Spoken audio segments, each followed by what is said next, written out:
That's what I want to talk about today. I want to talk about hunting ethics and tree stands and all of that. If you come across one out in the woods, do you use it or not? I would say 50% of the comments said that if they came across a tree stand in the woods of another man's, that they would use it.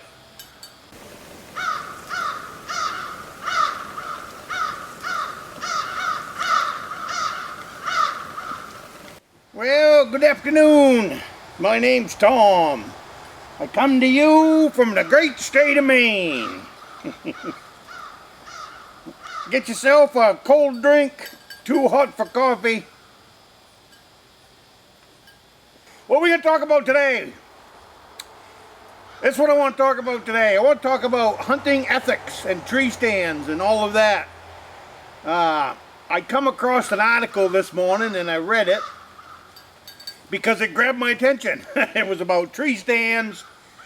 If you come across one out in the woods, do you use it or not? Well, that got my attention because I'm a tree stand hunter. I also like to consider myself an ethical hunter, so I don't normally read the comments, but I read the comments. And the reason I'm doing this video is because I was amazed at, I would say 50% of the comments said that if they came across a tree stand in the woods of another man's, that they would use it. And I find that awful appalling. I would just say I'm on the camp that if you come across another man's tree stand, you back away from it, you leave it alone, and you give him some space. He's done his homework. He's taken the time to put a stand in there. Just have some ethics as far as hunting ethics go. And I can only, the way the comments was, I'm pretty sure it was the younger generation that was saying, to hell with it, I would use it.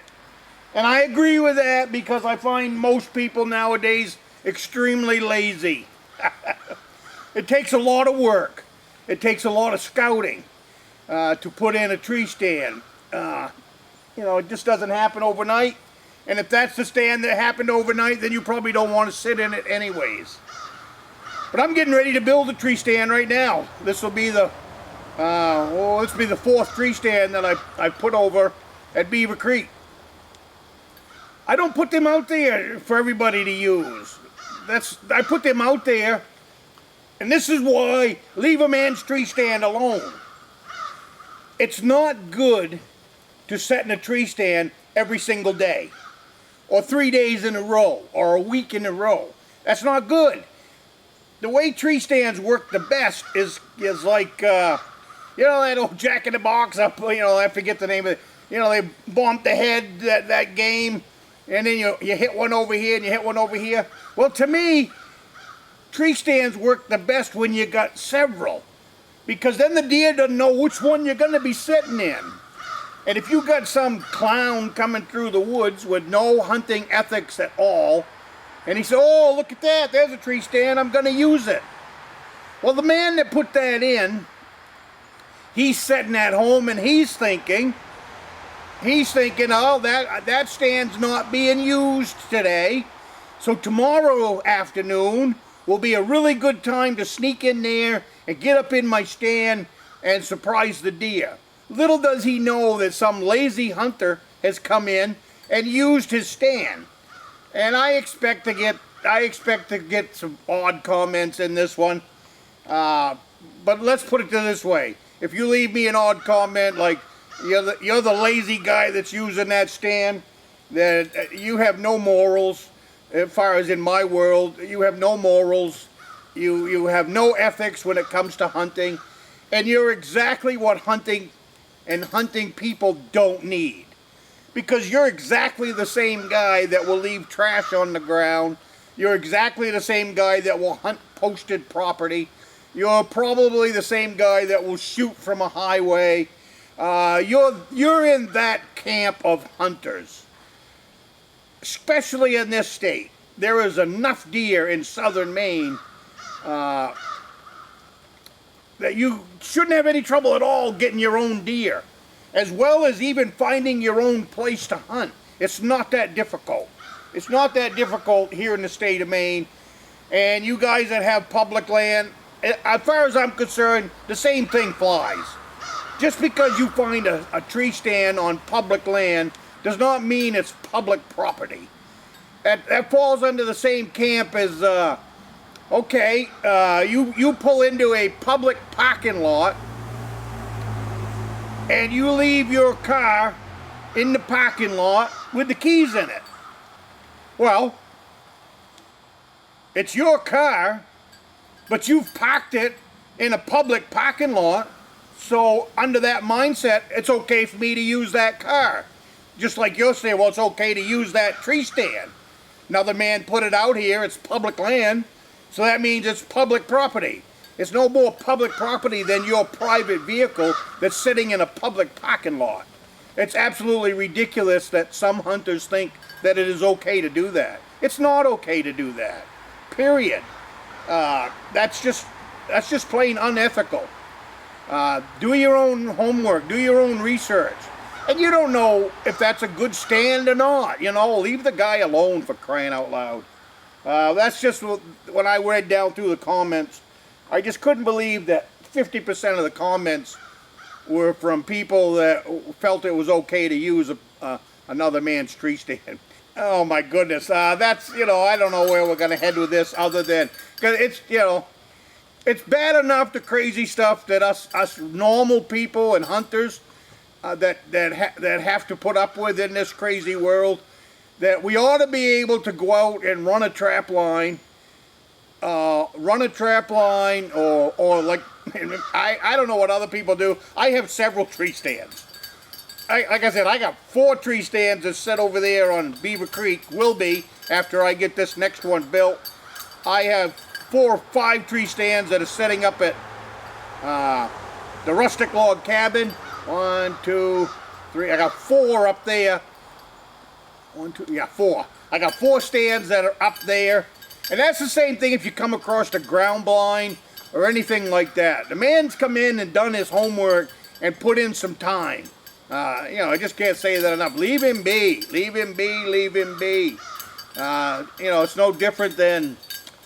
It's no different, you know, it's like putting out a fish house on the lake. You know, it's a private fish house. You know, I mean, just... You wouldn't like it if somebody comes in and drills a hole right next door to your trap that you've got on the ice. So it's no different. Are you leaving a 4-wheeler out in the woods, a double wide? It's on public land, and you know, you come back after hunting all day and it's gone. But hey, another hunter come along and it was on public land and he used it. It's the same mindset. So you know, hey, leave some comments, and if you know people that are doing that, talk to them. Talk to them. Don't just watch my video and move on. Talk to them. Talk to them. Let them know that's not proper hunting. We shouldn't. We have enough people that are against hunters and hunting in general and trapping, that are against trapping in general. We shouldn't have to. We shouldn't have to have other hunters or other trappers doing unethical things to other hunters, because we got enough people that want to shut us down as it is, without you know, the guy you had opening day breakfast with at the Saturday, you know, up in this state they have deer hunting breakfasts on Saturday morning, usually on opening day that Saturday. So, you know, it's no different than you having breakfast with that guy, you don't even know him, and you've been using his tree stand. You know, that's just plain ludicrous to me in the world I come from. So I don't know, I guess that's it here. That ought to get my point across. What else is out there when it comes to hunting?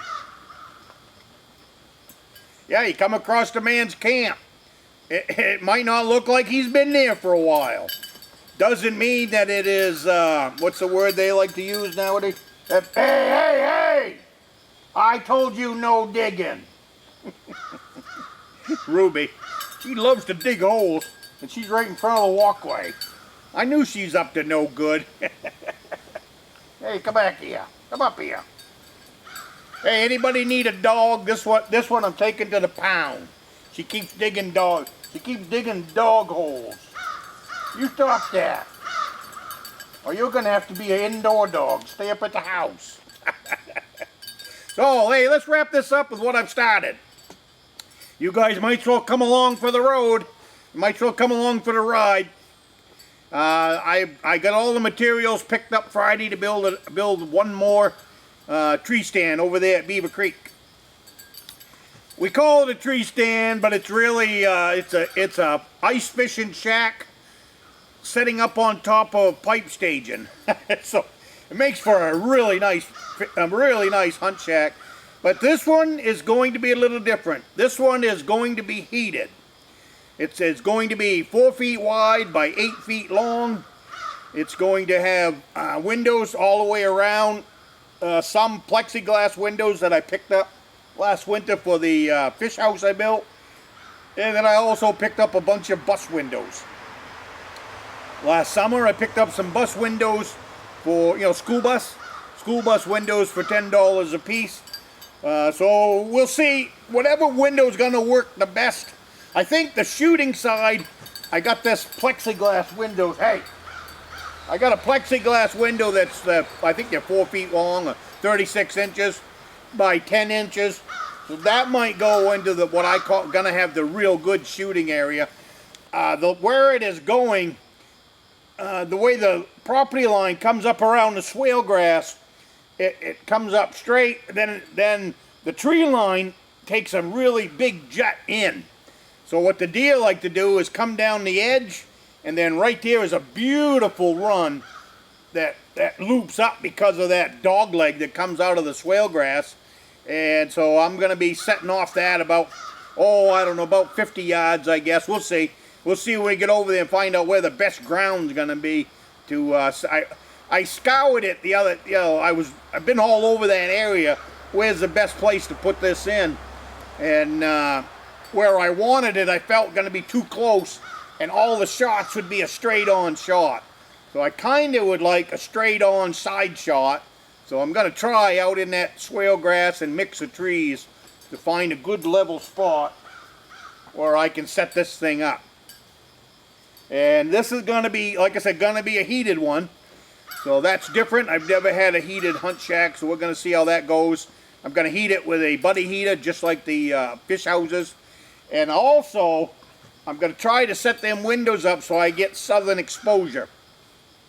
So on the southern exposure side, leave the windows closed, and hopefully when the sun starts to come out in the morning, that'll help heat up the fish. A lot of times I don't start getting cold until about 8 o'clock, 8:30. If I've gotten, I try to get into my tree stand 30 minutes before legal hunting, and so, but I don't start getting cold until about 8:15, 8:30 area, 8:45.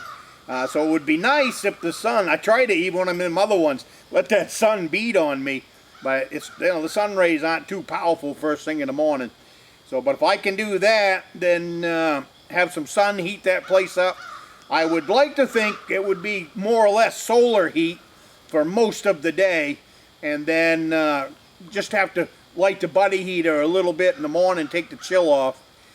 Maybe even during that first 30 minutes that I'm getting out there, but probably not. Usually by the time you've walked out there and all that, you've gotten plenty of warmth in you when you actually get up in the tree stand. So, but anyways, I'm going to wrap that up here so this video don't get long, and I'll talk about this in other videos. I just wanted to talk about now is just plain the ethics of hunting and another man's tree stand or blind. Don't set in it. That's just plain rude. And if you're doing that, shame on you. Shame on you. Alrighty. I will see you next week, and you guys have a great week.